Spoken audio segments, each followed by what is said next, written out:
All right, this is the third time I've tried to shoot this damn video, and this is just, I am so discombobulated. So I'm not apologized yet. I will be if I'm off track. I mean, I shot this twice and I could not get on track. So what I'm going to show you are VHS, DVDs, Blu-ray videos. So this is one of those videos. This is not a music pickups video. For some reason, I shoot the music ones and I don't get as many views. I hardly get any views. And these I seem to do better. So I'm just going to show you what I got from these. The first handful are from a, uh, a VHS, I should say. I got VHS, DVDs, Blu-rays. These first handful of VHS and DVDs I picked up from a store called Buried Treasures, which one of the customers who was at Tampa Screams, where I sold all week and I was a vendor, had told me about this place. So I just figured I'd combine that with the purchases I got from Tampa Screams. So this is a Tampa Screams and thrift store haul. So let's just get into it because I got a lot to show, as usual. This is King of the Forest Rangers. This is a Republic serial that was released, I think came out in 1945 or 1946, and it is about a forest ranger, and there is this Indian ring that has that King that basically has that's being sought after, that has the key to treasure. So it's a little bit of a outdoor thing. I was thinking Indiana Jones, but I don't know. And Larry Thompson plays King, plays the King of the Forest in this. So on Republic Video, you know, serial. They used to call these serials or cliffhangers.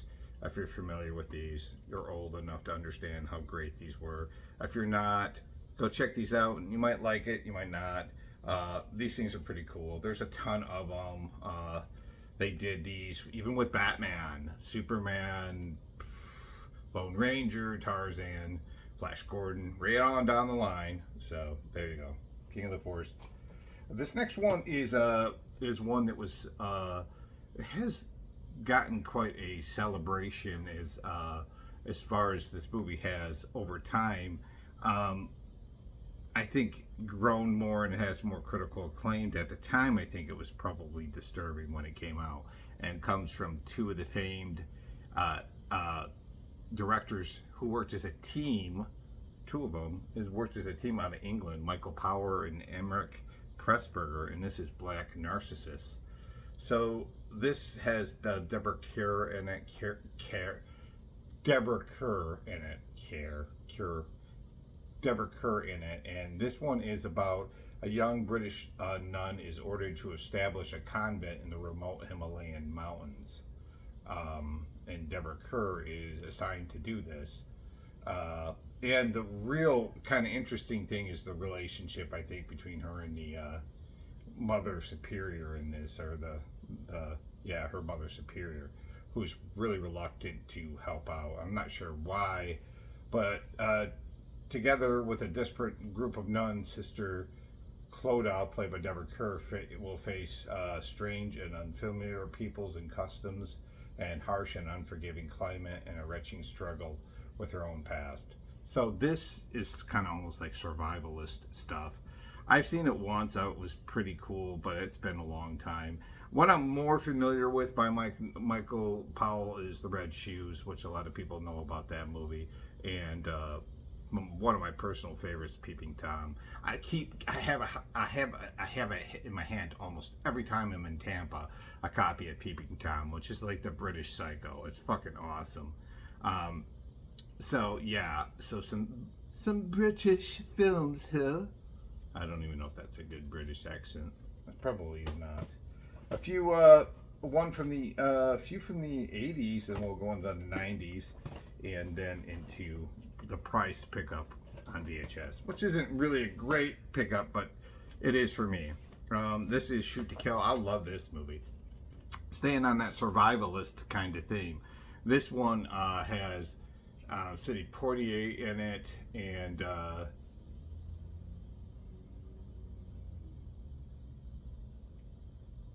Tom Berenger, and Tom Berenger plays a killer, and Sidney Poitier is going to track him on this like mountain. Is it a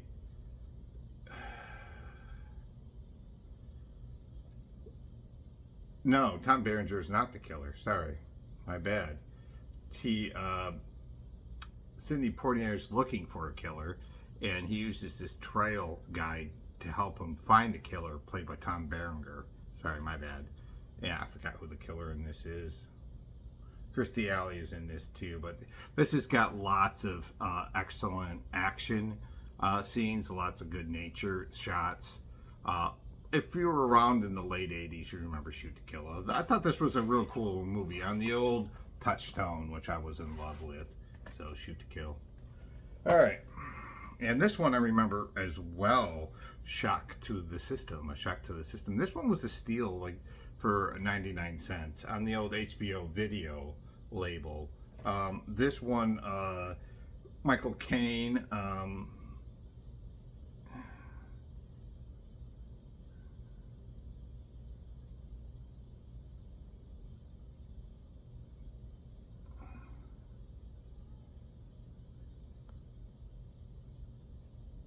okay. Sorry, I had to read the back of the line on this. My apologies, guys. Fuck. This one is about Michael Caine, who plays this worker who has just been pushed to the edge, and I think he ends up assaulting or killing a panhandler. And I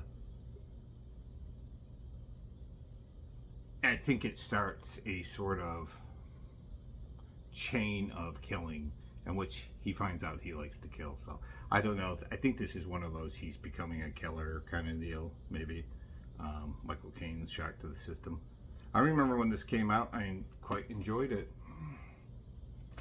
So 1988 release, I believe. 1990, guys, on HBO video.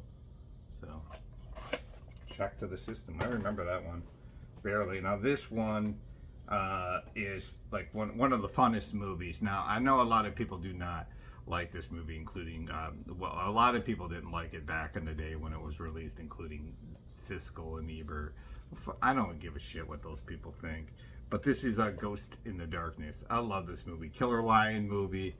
I like this movie a lot. Val Kilmer and the arrogant braggacio of big game hunter here, Mr. Michael Keaton. And oh gosh, this just takes place in like East Africa, 1896. And these two lions are on this man-eating rampage, and I'm not sure why Val Kilmer's there, but Michael Douglas comes along for the ride because Val Kilmer's like an engineer. So I forgot the storyline of how he got involved in this movie. Yeah, fuck yeah. Yeah. Big killer lions. I'm down with a killer lion movie every time, man. Yeah, I remember watching a review on this widescreen edition too. I remember watching a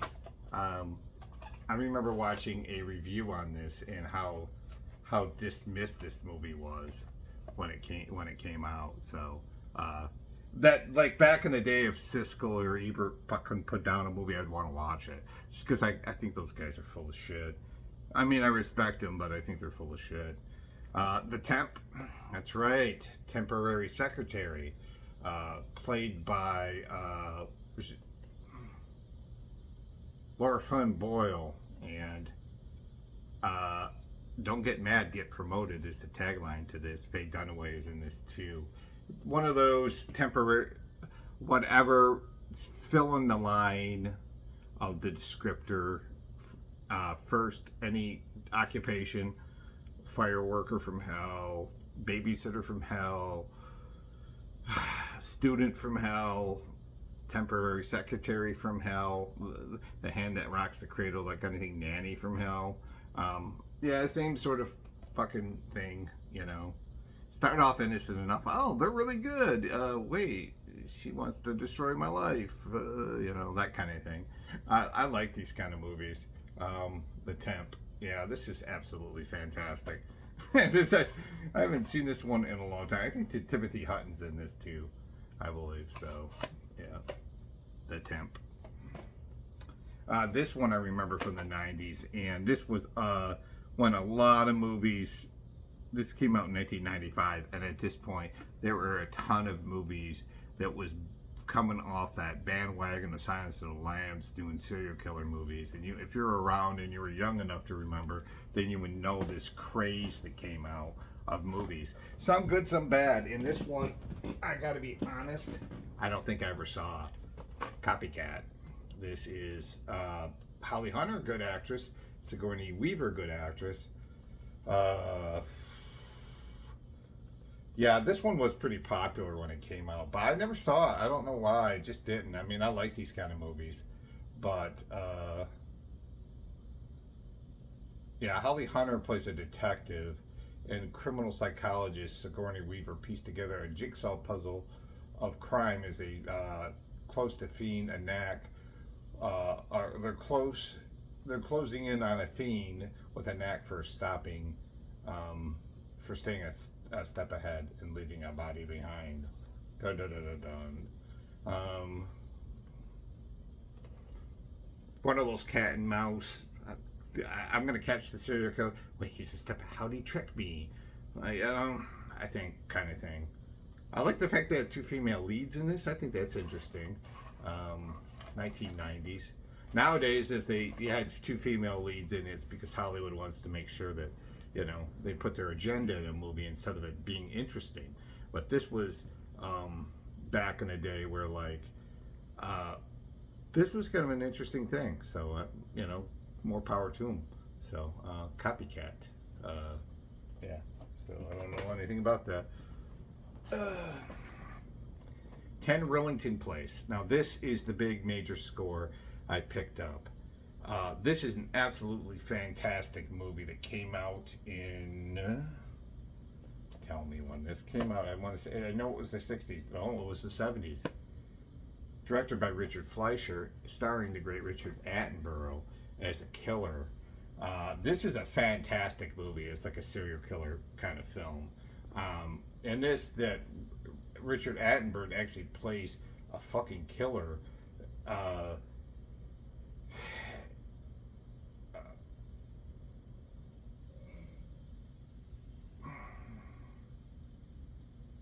Where I think he's killing people, and he's got this like fucking medical bag I think he brings with him when he kills people. It's got a lot of suspense in it. I want to say this is a British film.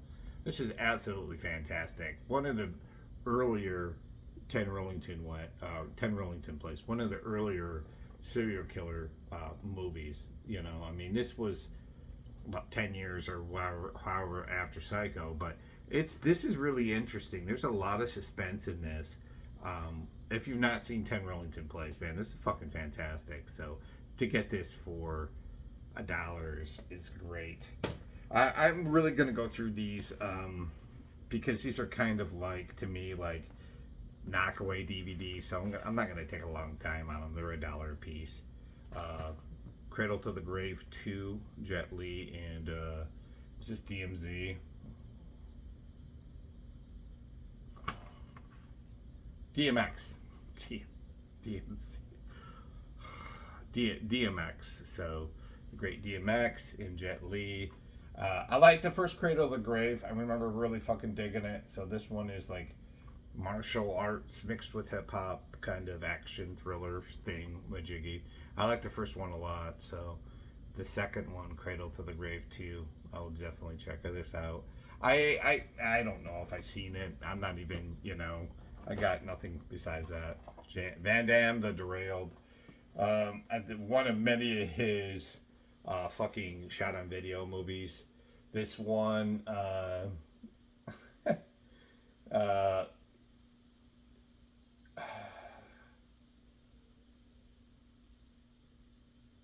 holding passengers hostage, a band of terrorists have come to steal a bioweapon hidden on board. This is like a train thriller. This is like fucking was that Under Siege 2 that takes place on the train? Maybe like that kind of thing. Baddies are on the train. Die Hard on a train, like kind of thing. Maybe I'm thinking. So yeah, there's a bioweapon hidden on board a train. Great place to fucking hide a bioweapon. Fucking. Oh, man. So, one of his shot on video movies that Van Damme made. And yeah, Jean Claude Van Damme. I love him. David took. I was always saying his name Dakota.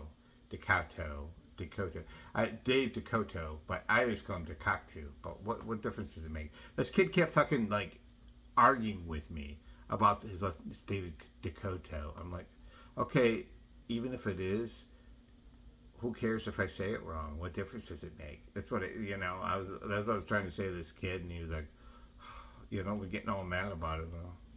Now, if I met David Dakota, I would say, how do you pronounce your last name? So I'm saying it right, but just because his fan got offended by it or something. But this is Brotherhood 2, Young Warlocks. There's a pentagram on board, David Dakota.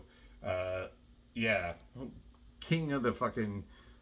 He did Sorority Babes and the Slime Ball Bolorama and a lot of cheap stuff. I think I want to say he did Final Stab, but I don't think he did it. But that's a great little slasher too. This one,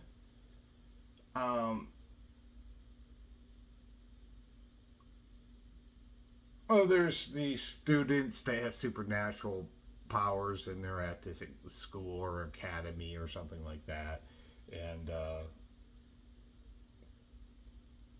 they have to join this Brotherhood of Warlock. And what price are they going to pay to do that if they want all this power? Something like that ish. So Brotherhood 2. I didn't see the first Brotherhood. I'm gonna have to get it now. So probably early 2000s. It doesn't really say what. Yeah, 2001. So David Dakota. Brotherhood 2 Young Warlocks is the name of that. This was an old, what we call a video shacker, which was the name of the video store. I basically grew up in when I was younger.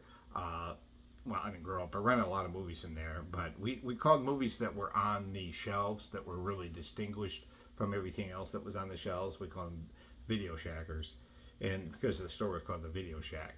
And so this was a video shacker gem from back in the day, the Demon, Cameron Mitchell. This is on a knockoff label. This came out in the late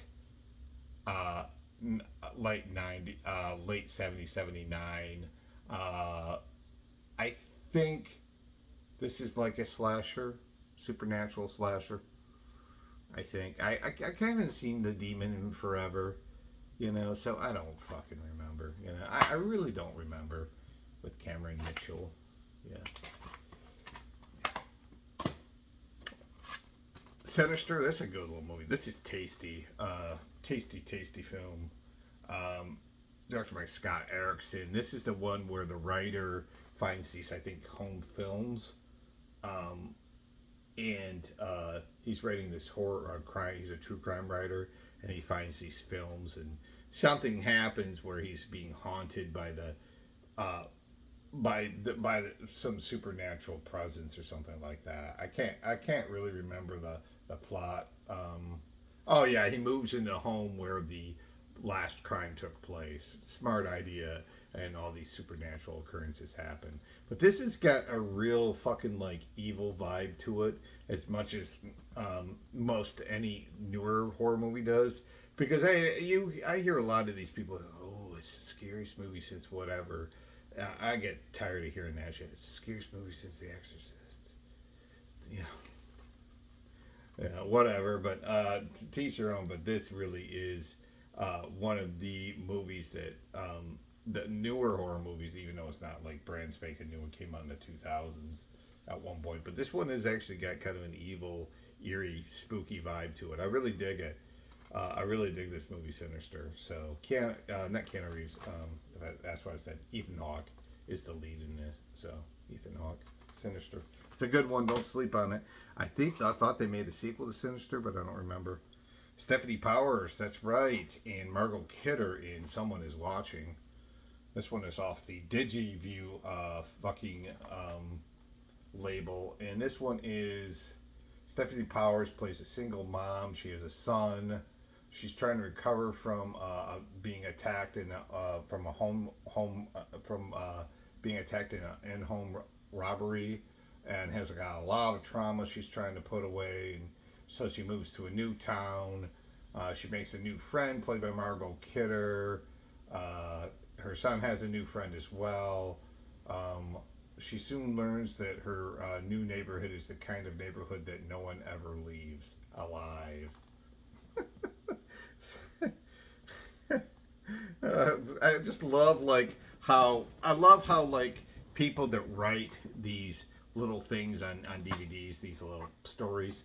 I love how they write them because they're always like they're so ridiculous, especially back in the day when they wrote on DVDs and VHS. I mean, the storylines sometimes are like, wow, no one gets out alive. Ooh. So someone is watching. I'm not sure what year this came out, but I'm on board with this one. I'm on board with this one a lot. So yeah, someone is watching. I'm not sure when it came out. Won't say. Let's see if it says the year on this. It does not. So it should be fun. Should be fun. Almost done with these. This one was just for pure entertainment.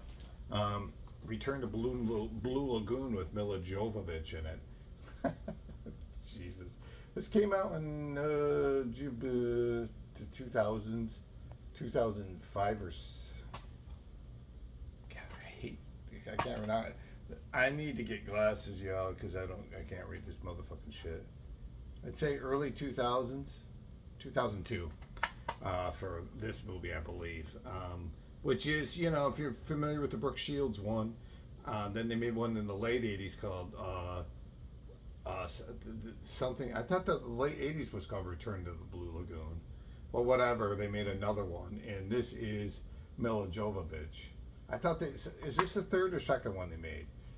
This one about, you know, a young couple who gets trapped on a island, and of course they had the most hottest girl, you know, back in the 80s. It was Brooke Shields. She was a beautiful young lady. Still, you know, nice looking woman now. I mean, she's gorgeous, but yeah. So I think it's the same thing.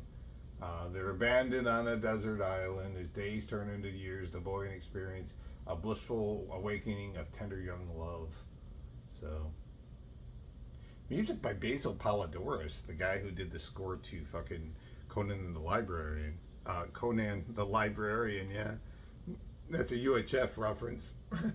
Conan the Barbarian. So, yeah. Yeah. Yeah, I can't wait to see this Return to the Blue Lagoon. Letters from the Killer. God, this is these are the kind of movies I love, and these are the kind of movies I love and just sort of tolerate at the same time. It's fucking ridiculous. Jesus Christ. On Lionsgate. I'm not sure when this came out, but it's got Patrick Swayze in it. You know, he's like the wind. He actually plays a killer on this. He's on death row for writing love letters to women on the outside, but when his letters are sent to the wrong girlfriends, one of his lovers wants him dead. After a surprise release from prison, Darnell finds himself on the center of a cat and mouse game with a brutal killer, whose murderers are aimed at framing the man who wronged her. But will Swayze's character Darnell be able to undercover the killer's identity before the law catches him? What the fuck? You know how often you get out of death row? Not very often. So, Patrick Swayze as a killer who's coming to save the day. Da, da, da, da, da. I'm excited as fuck about this one. I'm not gonna lie. And the last thing I got from this book rescuers is a movie I love. I have this already, so I mean everything I'm showing you I'm going to sell anyways, or try to sell. This is the absolute wonderful Home Alone 3, and yes, I'm on board with this fucking movie. I love this movie a lot. This is going to the Ebert reference, Roger Ebert reference. He loved this movie, and Siskel gave him shit about it. I'm going to talk about Siskel and Ebert today for some reason. But yeah, he loved this movie, but Siskel hated it. I love this movie. It is fucking insane. It is an absolute insane movie. It's just got it's really silly. It's got the same slapstick. It seems the traps though are a bit more. I'm just gonna move the camera back a little bit. Seems like the traps though are a little bit more fucking like violent. you know, um, yeah, it's the same sort of thing. This kid's home by himself, except for they'd leave him home. I think by himself. I can't remember. Obviously, it's not Macaulay Culkin in this. Not quite as strong as the first two Home Alones. I'm a big fan of these movies, but a strong movie nonetheless. Um, yeah, this third one, don't sleep on it, man. I think it got released in the theaters. It was produced by John Hughes, written by John Hughes, but not directed by John Hughes or Chris Columbus. A guy named Raja, or a woman, I don't know who it is. Raja Goswell, I think is a guy, directed this. I don't know. So, and that's the end of my buried treasures haul, which buried treasures, book rescuers haul, which was okay. I mean, I almost didn't want to show those, but it was like, fuck it, I might as well just add them in anyways. I'm going to go now to the Tampa Screams, and this is the stuff I picked up there. There is one book in here. I'm going to show the book with the other, with what I picked up from it. I try to separate these on tables. At the end, I have a surprise for you. I have a purchase at the end that is probably the most expensive thing I bought, and I got that actually at Banana Records, but I'm going to combine it into this video. But let's go through the Tampa Screams first, and let's go through those first. All right, so these two guys were selling these.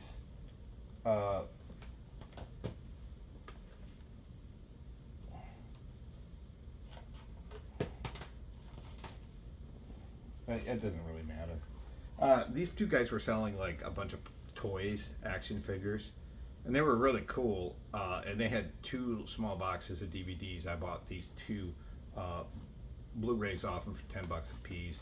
This is it's a foreign version. I think is it a Spanish version of Space Vampires, which is Tobe Hooper's most excellent life force about space vampires. Came out in the 80s. This is a fucking great movie. It combines science fiction and horror. It's really morbid. And like, you know, the American version of this is Life Force. So if you know, this is basically the same version of this, but this is a foreign film. Hopefully this is not a region thing. If it is, I'm just gonna give it to my brother.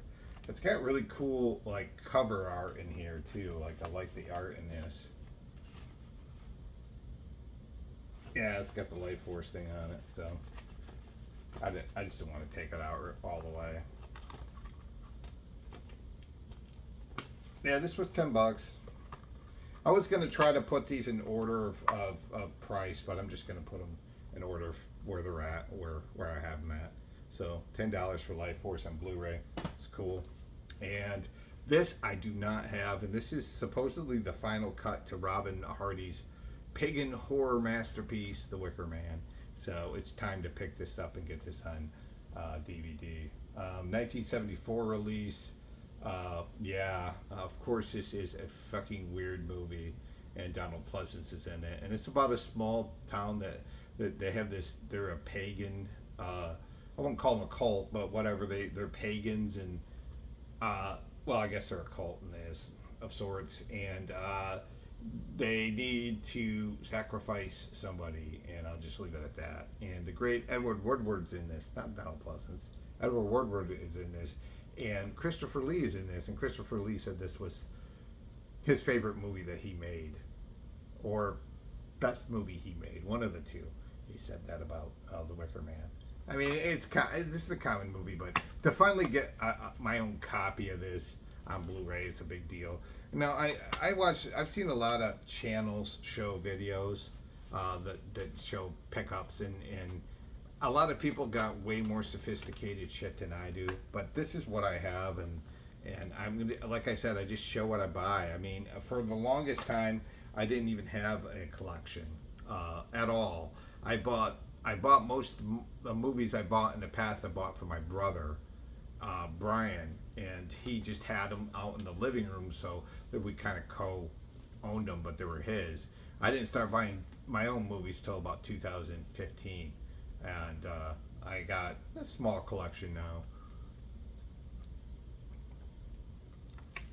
a very small collection now, probably just 300 now or so.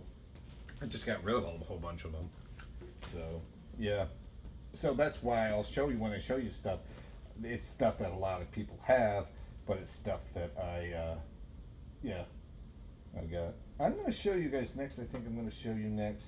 These I picked up from this vendor next to me. Jody S. Dean is his name, and he was selling his own movies there, which is kind of what the beauty of Tampa Screams is independent filmmakers selling their own stuff that you're not going to be able to find readily available. And I love this kind of stuff. So he has he kind of showed me, he was kind of talking to me about movies. I was telling him I make movies too and stuff, and we talked a little shop. But I wanted to go to his table because his movies were $10 a piece, three for 20, 25. So I was like, yeah, I'll buy 3 movies from him. And he just gave me all these movies. So these were free. I guess I could show these at the beginning, but whatever. This is Cock Killer. God. This one is about a Anthony Dean, when Jim Anthony Dean, the new sign twirler at Cock a Doodle Doom Insurance, has a bad day on the first date of his new job. He decides to go on a killing spree.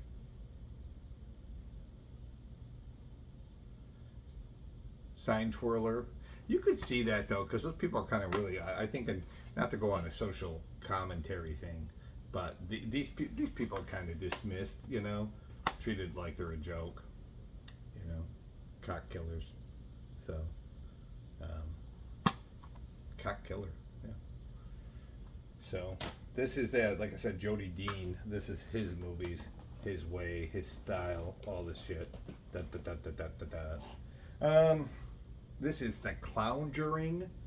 Now, his son was there with him, and his son is in the movie. I guess his son stars in these movies. And his son's making his own movies. So I was trying to talk to him, but he's like 9 years old or 10 years old.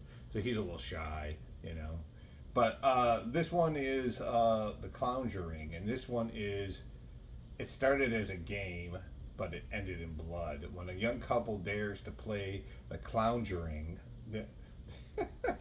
they unknowingly open a portal to hell, unleashing 3 sadistic killer clowns with an unholy thirst for chaos. Now, the brother of one of their victims is hunting for answers, but what he ends up is beyond anything he could imagine. His quest for truth turns into a battle for survival, and he'll settle for nothing less than revenge. Portal from hell. I mean, I guess this guy Jody Dean makes his own practical effects, you know. And I know a guy named Brian Paulin who does more extreme stuff. Jody Dean was telling me that he does like really extreme stuff, and he does so there's a lot of gore and stuff in here. I don't know if this is going to be on the level like Brian Paulin's or Fred Vogel's. I hope it is, you know. But The Clownjuring, and I can't go wrong when I get Mallet. The Nightmare Begins. I got the unrated version sealed of this. Like I said, these were free. And I like this Jody Dean guy. He lives in Alabama. I would actually, you know, go. He actually owns his own store, brick and mortar store of videos, VHS, DVD, that kind of shit, Blu-ray, Laserdisc, that kind of stuff. And he owns a comic book store, I think, or a gaming store. Maybe it's a gaming store. I can't remember. He owns like 2 stores in Dalton, Alabama. And so if I go there in the area, I would definitely stop by to see him. He was a super fucking nice guy. Super nice guy. But yeah, this one is Tyler is home alone, and the masked killer Mallet that stalks to his nightmares has come alive. So It's going to be kind of curious to me how long these movies are. 71 minutes. Conjuring is, doesn't say how long. Probably in this hour, hour and a half, hour less than. It's most of these movies are like an hour and 10 minutes. You know, maybe an hour and 20 minutes, 80 minutes, 70 minutes, 60 minutes. You know, so yeah, Mallet, and then I had to get the sequel. He is Mallet 2. Uh, Mallet is a merely killer. He's a predator, a force of malevolence driven by twisted desires and insatiable hunger for blood. His motives are shrouded in mystery, his actions guided by his only relentless pursuit of his prey. Once again, another movie. And once again, this little kid right here is the kid I met, which is Jody Dean's son. So Jody lets his son be in these fucking movies. And you think he'd be like, maybe, oh, you shouldn't let your kid be in these kind of movies. But the kid seemed pretty cool to me. He didn't seem traumatized. And I asked him what his favorite movie was, and he said Mallet too. So, yeah. So Jody Dean, guys, is the filmmaker. So I don't know if he's got his own website or not. I should rent it out. Let's see if it does. It doesn't really say anything, but check out Jody Dean, maybe the name, and maybe you could find out what his website is just doing a Google search. Because I don't see a film company where he's doing that at, so I apologize. So this next three I picked up from a couple of filmmakers, and their names were MC Noel and Steve Belowitz. And I think they're Florida filmmakers. I had seen them before at the convention. Really nice guys, nerdy guys, movie nerds that became filmmakers. Good for them. And they were screening one of their movies at the theaters. They had a film convention at Tampa Screams. So this one is this is the one they screened, the American Veteran Sleep Experiment by Steve Belowitz and MC Noel are the filmmakers. So I love the cover, and I'm guessing that's what this is about. It's like some sort of science fiction sleep experiment, American Veteran Sleep Experiment. Sometimes with the title of the movie, it tells you exactly what the story is going to be about. I didn't get a chance to really get into depth with these guys about what this is about, so we'll see. And two more that I got, and I think they're the same movie, and I got the special edition, the director's cut. This is Fist Wings 76. Fist Wings. They had, I would have, if I had more money and more time, because I was vending, so I'm checking my table to make sure there's no one there, and I was off and on steady throughout that day, you know, but the sales were like $3 here, $2 there, because I was selling my DVDs for like $2, you know, or you know, like not $3, like $2, $6, that kind of shit. That's kind of what it was like there. But I was like, I said at 2 o'clock, I've made my sales. I made about almost 200 there, which isn't a lot of money. And I just said to myself, whatever I buy here, it's just going to be out of this show, and I'll still have savings that I bought, because I bought some money along with me to spend. I didn't have to touch any of that money, so that was kind of nice. So I was at these guys' table, and they were talking about Fist Wings, Fist Wings 76. This is about two brothers, and their road trip takes an unexpected plunge into a world of crime and intrigue. So road movie, Fist Wings 76. And they're probably trying to make this like fucking in the 70s, which is, you know, because this is real micro budget shit. Maybe $10,000. I don't know how much they spent on this. This is going to be like fucking, it's going to be fucking entertaining. Fist Wings 76. And Fist Wings 76, the director's cut. Yeah, the director's cut. So I can't wait to see both of these versions. That director's cut. Yeah, so the directors, once again, in case you guys are interested, their names are Their names are Steve Balowitz, and MC Noel. I don't think they directed this one though, Fist Wings. That was directed by Ryan Esteban and MC Noel. So probably all friends together.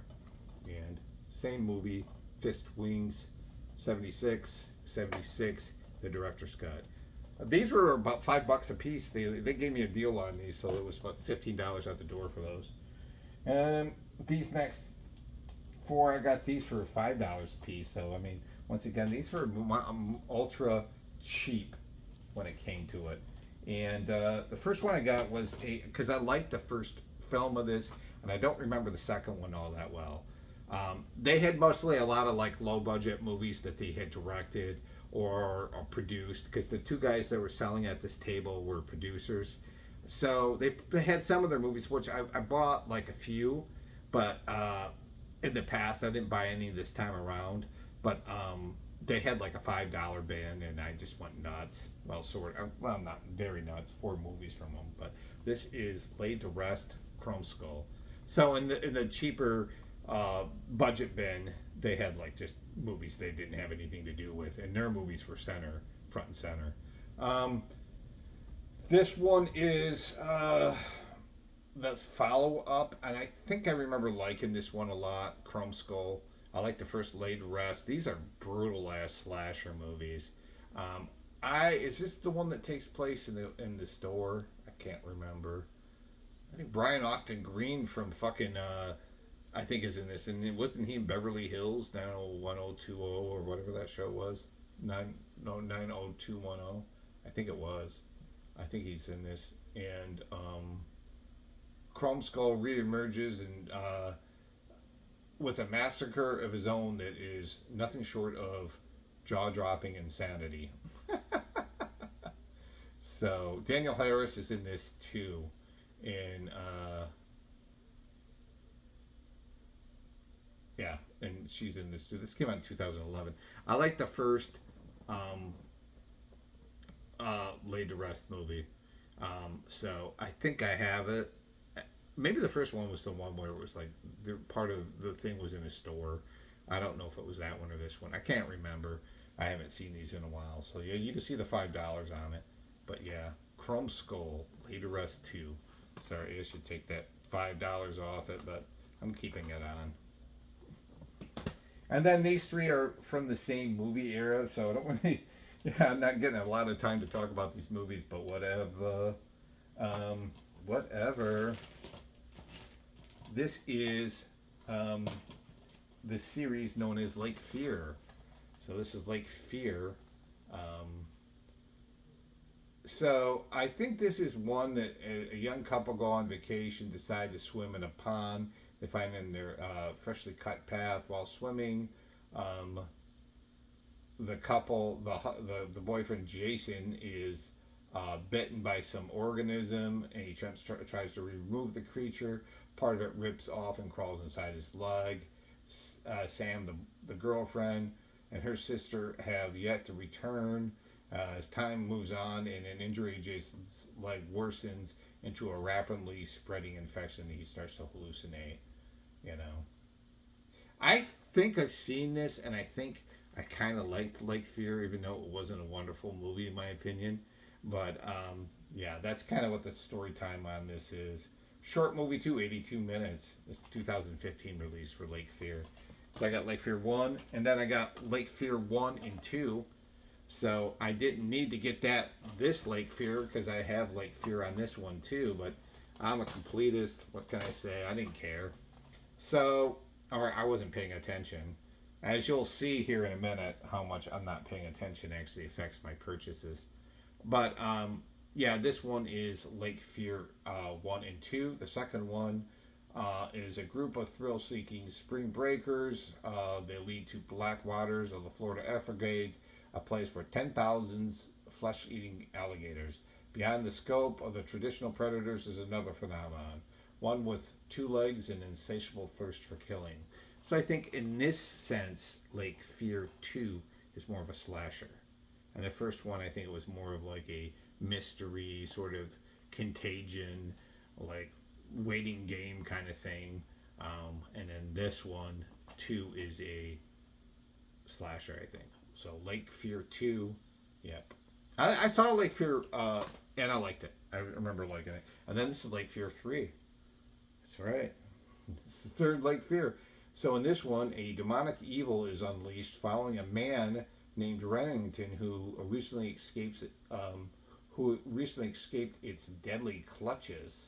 So the man who survived the demonic presence is free, but the demon is hiding out in a bar with 2 women in search for a missing person and a failing host of a paranormal themed investigator show.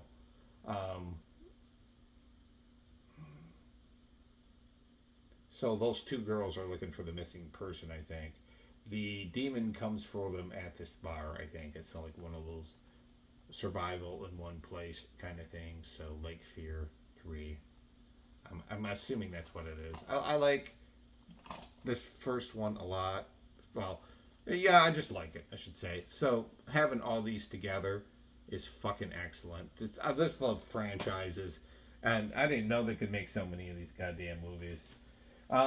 If you've done low budget horror, if you know shot on video horror, you know micro budget horror, if you're familiar with those terms, you're familiar who Joe Wynkoop is. He's sort of a cottage industry in this field of low budget, into micro budget, shot on video horror in action and exploitation of the 80s and 90s. Who's just like I said, he's got cottage industry of this stuff. Well, he's there with his wife Kathy, who's been in. She told me she was in like over 70 films. And Joel is a really nice guy, very loud, He's a very giving guy. He's an awesome guy. He's just a dude, just a dude. But he's in his 60s now, and he's not slowed down at all. He's telling me he was working on another movie, just shot another movie, and it's just like he is not slowed down at all. He's a good guy, and he has a table full of like movies. Some of it was stuff he starred in. Some of it was stuff that, he just has a lot of movies at his table for sale. Most of the time, I only buy one movie from him because it's usually $30, and it's just like, sorry, dude, I'm not, or $25 or $20 because I don't want to spend like $40 on some shot-on video movie I haven't heard of. I'm not gonna spend that much. So sometimes his prices are high and sometimes they're low. But this one, he gave it to me for $20 because I told him, I'm like, look, I only have $20 I can spend. I go, what can I get for that? Can I get this? And he said yes. And this is a Tim Ritter classic that Joe Wynkoop starred in, Creep. So, with the great Kathy Willits. Yeah, I believe she's in this. Yeah, Kathy Willits is in this, I believe. So, in this one, this is like one of Tim Ritter's better known movies. Kathy Willits is in this, and this is a shocking tale of brother and sister killers pitted against father and daughter cops. As the twisted story moves forward, the connection between the characters is revealed amongst whispers of nearly every taboo imaginable. Yeah, shot on SRS, so sign of quality. It's on SRS, which they've done a good job. SRS does sometimes of transferring these old, like basically we were on VHS to video, and sometimes not. SRS is kind of hit or miss, really, and that's not like a dig on them. Some of the movies they've released are really bad, and some of them I really enjoyed. But when I see SRS stuff, I usually just snag it. I'm just like, fuck it, I'll get it. Yeah. So Joel Wynkoop is in this, man. The veteran, the master, and he is this dude right here. He's been around the game for 40 years plus acting, and he's a great guy. So I try to support him and his art. So, I mean, he always has a ton of movies at these conventions. I guess he was telling me he was doing Spooky Empire, which is the other horror convention. And he was doing that, he was doing that convention, he said, from like 2004 to 2012 or something like that. And that was before my time of going to Spooky. I wish he would do that convention because there's not enough people there that sell Blu-rays and DVDs, unfortunately. Next is somebody who does sell at Spooky, and I bought 2 movies from him. One of these movies was a knuckle fucking stupid buy, but I bought it anyways. Uh, and this guy sells boots. These were boots. So some of the boots he has, you would think, okay, they're not been released on DVD. I made a mistake of buying one that is on DVD, and I'll show you in a minute. But I love the cover on it, and it got me. But this first one is the Gatchaman live action movie. So this one was $10. Was happy to get this for $10, and yeah, I'm not sure when this came out, but Gatchaman, based on the superhero team in Japan. The cartoon is fucking fantastic. I've been looking for the cartoon. I didn't look. He's usually got a wall of cartoons. This guy sells boots of TV shows and a lot of cartoons. And I have a ton of his stuff from over the years of going to Spooky Empire. I just said to him, I go, I'll see you in October with more money. You know, I couldn't spend a lot of money. I usually spend about $100 at his table. Well, yeah, close to 80 to $100 at his table, usually. So this time I'm going to spend 40. So this one was $10. I think he discounted me this, so it was only 5. So Gatchaman, the TV show. I don't know anything about this, and it's all in like. So I'm not even sure when this came out. I'm guessing sometime in the 2000s or 90s. Gatchaman, the live action movie. Excited to see it though, I'll tell you that much. Really excited to see it. And then this was the one I bought, and I was kind of tired, and I knew that when I was shopping, I knew that, you know, it was 2, it was after 2, and I said, I'm going to go get my runs. I'm going to go pick up what I got to pick up. But it was still busy, you know. I mean, 2 o'clock in the afternoon is busy for a convention, but I was like, I'll just get all my stuff right now. And so what happened was I was buying stuff at his table, and I just sort of I was looking, and I didn't completely look at everything he had. I didn't do a thorough look like I would if I was just being a customer. So I looked over my table, and there's people there. So I just like looked down, and I said, I didn't want him to hold it, and I just said, all right, I'll just get these 2 things. This is released and available even at fucking Walmart, or was for a while. But I just love I love the fucking cover of this, so I bought it for the cover, and it is the complete and uncut from the original Studio Masters 10 DVD set of Batman. And so I just love the cover of it. And yes, this is out in DVD and Blu-ray probably. I don't know if it's on Blu-ray, but it's definitely on DVD. I'm going to say it's on Blu-ray too. This is not, I didn't need to get this on boot. This is a huge spending guffaw. Because I showed my brother, I go, isn't this cool? And he goes, Shane, it's out on DVD. It's okay. I'm like, fuck. Can I go back and trade it for something else for the same price? That's what I should have done, and I just wasn't fucking thinking. But I'm kind of glad I got this on boot. You know, I'm kind of glad I got it. Yeah, I have no real problem with this being, you know, knowing that I could get that, because I was going to get this eventually anyways. But I have no problem getting this on DVD. It just was kind of a waste of money. And this one was like $35. So was it 35? Yeah, $35. So yeah, I didn't need to have this on DVD, but or on boot. But you know, sometimes that happens. You just buy stuff and you're not thinking. Especially, you know, in this situation where I'm watching my table and then like that kind of thing. But I'm happy to get this. I really am. I'm really happy to get it. So I guess it's not that big a snafu. All right. So this is Severin. The Severin people were selling there, and I was pleading for them, begging for them. They were right across from my table. I was begging, like pleading, like, will you guys please come to the October show at Spooky Empire? I go, please. And they're like, well, yeah, we're thinking about doing it, but those tables are $800. I'm like, oh.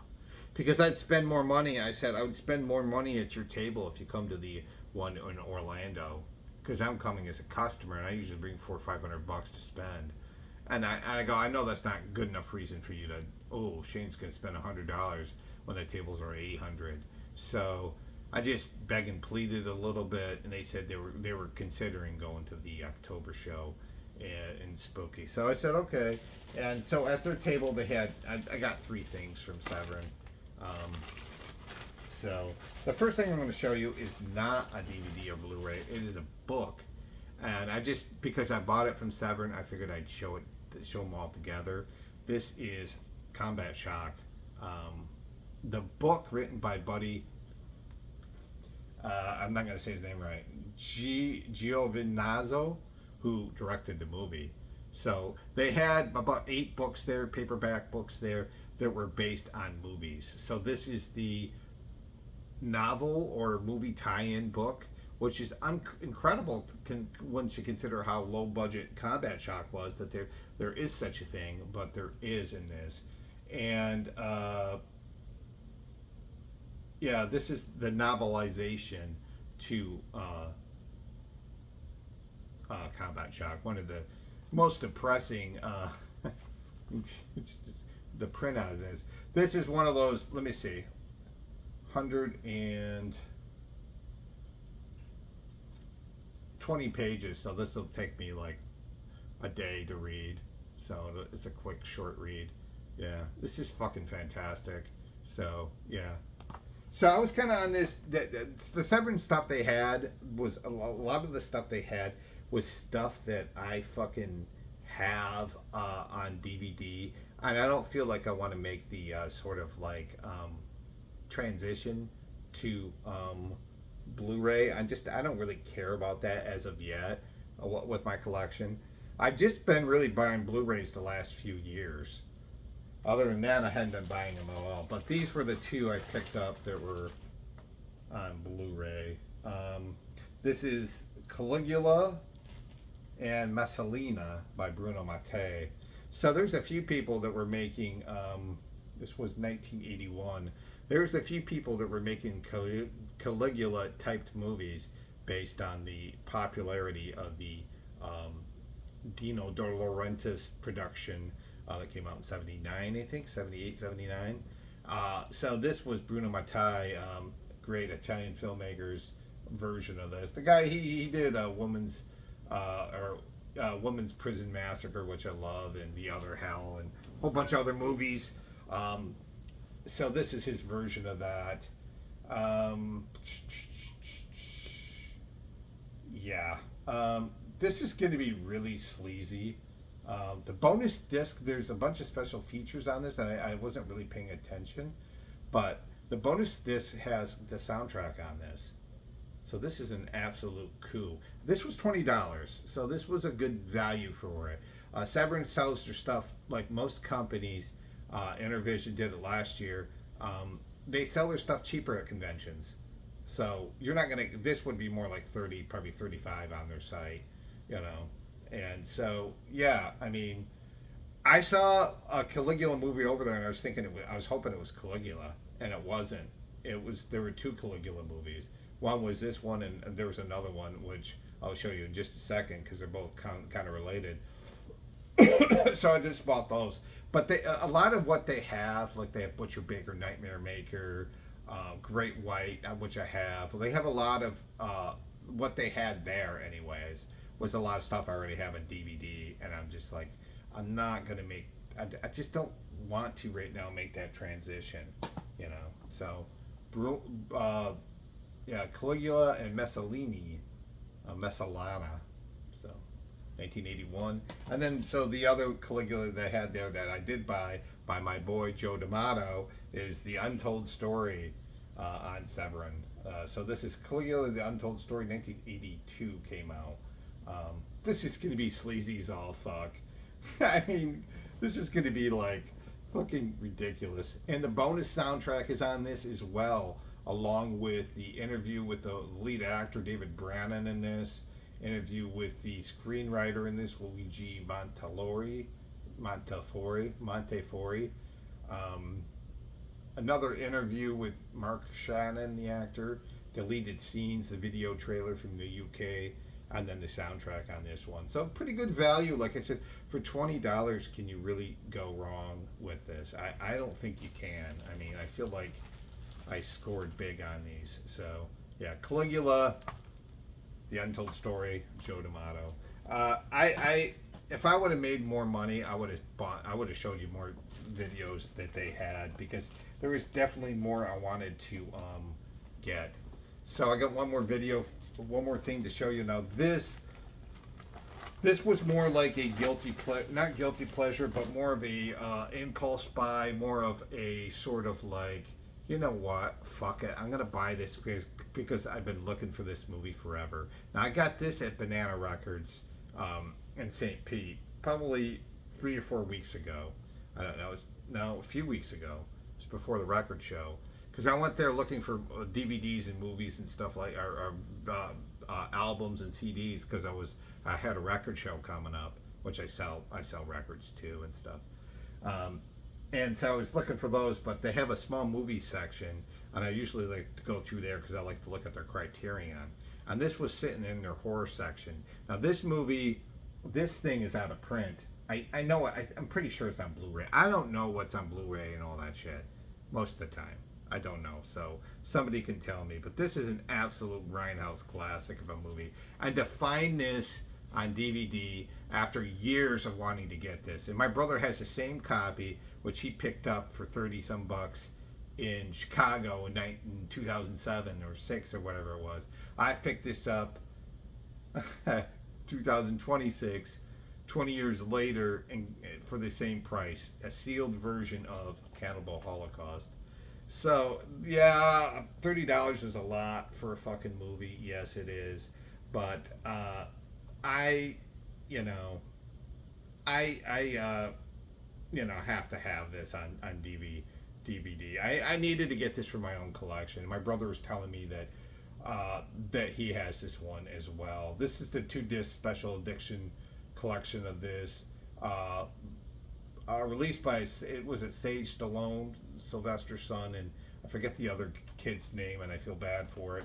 But the two guys started this grindhouse releasing company, and of course, unfortunately, Sage passed away, and I don't think grindhouse is around anymore. This is definitely out of print. Technically, this could be going, like, if I went to a horror convention and this was there for like 60 bucks, I would have probably bought it, because I've wanted it in my collection forever. This is the cannibal movie that goes kind of all the way, or goes as far as it possibly can go. And if you haven't seen it, you probably have heard about it. I love this fucking movie. It has a sort of like strange sense of justice and sort of beauty in it too, in a way. How they shoot the outdoors, but in a way, it's also nature has a lot of wrath, but it has a lot of eerie stillness in it. And there's some incredible shots in this movie too, by the great is this Deodato that did this? No, he did a Spit on Your Grave. What the fuck is wrong? I cannot think of who directed this movie. That makes me ashamed, because I would have known this in the past for sure, and now I'm killing myself. Bob Murawatsky is the other guy that worked on this movie. Bob Murawatsky. Was it Deodato that did this? I thought he did a Spit on Your Grave. No, I don't know. Somebody will put in the fucking comments who directed this. My mind is fucking froze right now. I apologize, but yeah. This is one of those movies that's got, like, when it comes to the ending on this, like, the ending is fucking brutal, as it should be. I hate movies that when they give you the ending and the ending isn't a slam dunk, or the ending is like, some movies, like, okay, like Amityville Horror, the original Amityville Horror, the ending's fucking lame, but I don't care. I like the movie, but the ending's kind of lame to me anyways. Just my opinion, but like, so but I'll pass. I'll give that movie a pass. But this movie delivers. It has a brutal ending, and yeah, if you haven't seen this, so it's documentary filmmakers go to South America, and their arrogance turns out to be their demise, and I'll just leave it at that. You can see cannibals, you can see the tribal people in there. You can probably guess what happens here. So, an absolutely fantastic movie, and it's one of those movies that, like, when I had heard about, and when I saw it, I was like in awe. I was like, this is as amazing as everybody had said it was. Now you see a lot of people talk about like a movie, and then they'll talk about the movie, and they'll be like, well, it's not that good or whatever. But Cannibal Holocaust was one of those movies, like I Spit on Your Grave, that I watched, that exploitation kind of grindhouse movie that I watched in. The first time I watched I Spit on Your Grave, I hated it. But when I watched it again, I was like, you know how many people celebrate that kind of movie, or celebrate I Spit on Your Grave. The same goes for Cannibal Holocaust. It's just amazing. It's amazing to watch. And I had that same, later on, same feeling with I Spit on Your Grave. And they're different genres, but they're kind of this grindhouse exploitation. That's what I'm getting at. And yeah, I watched it the first time 2007 or 8, and I was just like amazed. I was like, yeah, this is one of the great films I've seen, you know, especially if you like that kind of stuff. So, all right, that's it, guys. That was my haul. Now, the pretty much the used stuff I got from at the beginning, the cheap DVDs and VHS I got from Book Rescuers in Largo, and then everything else I picked up was from Tampa Screams, except for Cannibal Holocaust. I know this movie, I fucking paid too much for it, but fuck it, I'm done. I ain't gonna worry about it. But anyways, when I do my next VHS, DVD, Blu-ray, will probably be in July. I will be doing a run up in Tampa, and then if I pick up some really quality VHS and DVDs along the way, I'll put them aside, because I don't mind showing thrift store stuff as long as it's good quality. I'll show it, you know, because I like reviewing movies that are kind of overlooked or forgotten about. Anyways, that's part of what I like about doing this. So stuff like this Common, I love showing that shit, you know. But that's it for now. Thank you so much for watching this channel, and yeah, go watch a movie and enjoy it. And with a music pickup, I don't know when that's going to be, anytime in, that could be probably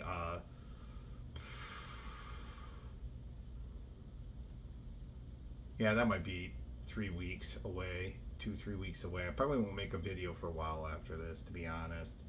Probably not, but take care. And I'll see you guys soon. If you want another VHS DVD pickup, come look around. Probably mid to end of July, I will definitely have one for you. Bye.